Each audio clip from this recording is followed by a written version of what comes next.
So now let's go ahead and talk about private placement life insurance. Well, what exactly is private placement life insurance?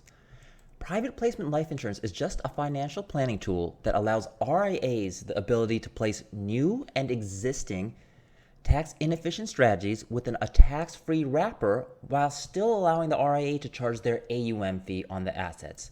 So it's a win for the clients who are getting greater after-tax, after-advisory fee returns, right? And it's a win for the RIA who's able to implement better financial planning strategies for high net worth clients and show them the value of using their RIA for their financial planning. So what are some examples of tax inefficient assets that can be made tax-free through private placement life insurance? One, it are alternative assets that would otherwise be subject to ordinary income taxes. So the RIA is taking alternative assets that they already invest in or that they want to invest in, and they're placing them within this private placement structure to prevent those assets from being taxed at ordinary income taxes, and then they're now getting this tax-free return on these assets. Similar thing with equity strategies that would otherwise be subject to short-term capital gains. So again, strategies that have high turnover rates, constantly rebalancing or constantly trading, such that any gains are subject to short-term capital gains, which of course are higher, significantly higher than long-term capital gains rates. Other tax inefficient equity strategies are equity strategies that are in fact subject to long-term capital gains rate, but for clients who live in states in which those capital gains rates are subject to high state income taxes, right? So, for example, in California, high net worth individuals, they pay a federal tax capital gains rate, but all those capital gains tax rates at the top bracket are taxed at 13.3%. So the total tax rate for long-term capital gains, for high net worth clients can be greater than 37%, right? So a lot of the gain is being lost just to taxes if you're a high net worth client in California. And again, other states that impose kind of state income taxes on long-term capital gains can make the entire equity strategy tax inefficient. So these assets, and obviously there are many more, but these are just some examples that RIAs can relate to if they're investing in any of these strategies or interested in. They can take these strategies and essentially just make them tax-free. So again, imagine the added value that RIAs can provide to their clients if they can take these great tools that they're using, alternative assets, in place of low bond yields for portfolio diversification, and then make them tax-free, right? So let's talk about private placement and the ability to invest in an asset class and then take out both the principal and a large part of the gains tax-free. So this is not something that's unique to private placement life insurance. Typical permanent life insurance allows clients the ability to invest in underlying assets and take out principal and gains tax-free. So that's just part of the tax code that allows life insurance the ability to do this, and why it's often sold this way to clients. Obviously, the issue with typical life insurance strategies is that they have such high commissions that the commissions and expenses reduce or completely negate any of the tax code benefits, such that, if you invest in a typical life insurance policy, you'd actually get hit with such high commissions, insurance charges, and expenses that you'd actually be better off investing in those strategies outside of the product than within it, right? So private placement actually makes this a tax-efficient financial planning tool as opposed to typical permanent life insurance strategies.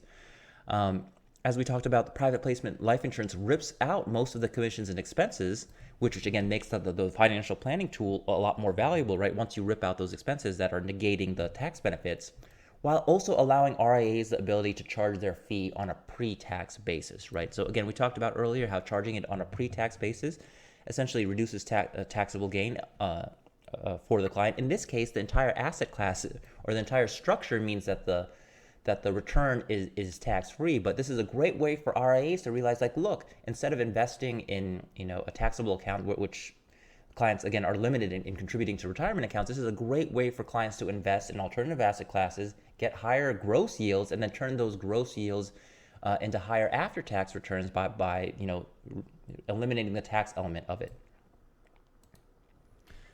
So now let's kind of talk about the benefit here of taking a tax inefficient asset and investing it within a tax-free wrapper, right? So let's kind of just look at the before and after ability of that. So in this example, the gross return is 8%. Let's assume that this strategy is again subject to ordinary income taxes. The high net worth client marginal tax rate is at 50%, which is really high. And the RIA AUM fee is 0.75% taken after tax. So the client has a lot invested in this asset class, and then the RIA is only able to charge their fee after tax on this asset, on this alternative asset strategy, right? So again, let's just look through the math, and this is just years, years of investing. So again, the first year is 8%, and it's 8% in every year. Again, so what's the after-tax return? So the client's paying 50% of this in taxes, so after the 50%, they're left with 4%. Now they pay the RIA fee, they're left with 3.25% on this strategy. So what started off with a decent, but pretty, high yielding return, now they're getting less than 50%, right, after all the fees and taxes are taken into account, right? So if you think about it, how do we take this strategy? We take this 8% strategy, right, and get a higher yield simply by eliminating the taxes from it, right? How can we improve returns, right? There's obviously going to be some insurance costs involved in the private placement life insurance, but as we'll see, the insurance costs are going to be significantly less than the loss to the taxes, right? So let's kind of look at the structure. Let's just look at the graph of the structure, which is private placement life insurance, which, like we talked about, allows clients to invest in otherwise tax inefficient asset, make it tax free, and then after a while, right, take out a large percent of the assets, of the principal and the gains, tax free. Again, in our analysis, the math is still the same. The gross return is 8%. The high net worth client marginal tax rate is at 50%. The RIA's AUM fee is 0.75% taken after tax in this example. So let's assume, like we did in the initial chart, that the RIA wants to invest in these assets on behalf of their client in a taxable account, in which case the return is 3.25%, right? 8% times 50%, they're left with a 4% return minus the 0.75 we saw earlier is 3.25%. So that's what this yellow line here is here. Every year they're making 3.25%, even though the underlying asset is making 8%. With the PPVUL structure, right? Because there are low expenses, you can exit in the early years. But as you can see here, if you exit in the early years, here's the blue line, right? The PPVUL structure. If you exit in the early years, you're actually making less than you would if you were to invest in the taxable account, right? So if the plan is to invest in a PPVUL structure and then immediately take out the assets, you don't want to do that. You want to go straight for the taxable structure. But look what happens if we keep our money in, right? If the client keeps their money in for 10 years and then takes out their principal and large part of the gains, they're making close to a 6% return, right? The 6% after tax and after advisory fee return on the assets, right? Whereas before they were only making 3.25%. So this is why it's a great retirement vehicle for clients to invest within a tax inefficient asset and get a tax-free return within this insurance type structure. So again, the longer they keep the money in the product, the higher the returns are. So we can see in this case, if they keep it in 10 years, that they're walking away with a little under a 6% return.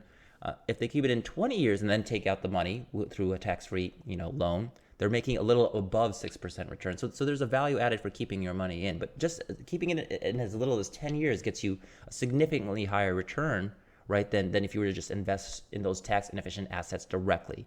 And that essentially is the entire play of private placement life insurance for ultra high net worth clients. If you do want to read more about private placement life insurance and how this can benefit your ultra high net worth clients, I again have written a white paper on this topic, which you can again find via this link at our culvaservices.com site. You can also go to the white paper section of the Culva Services website.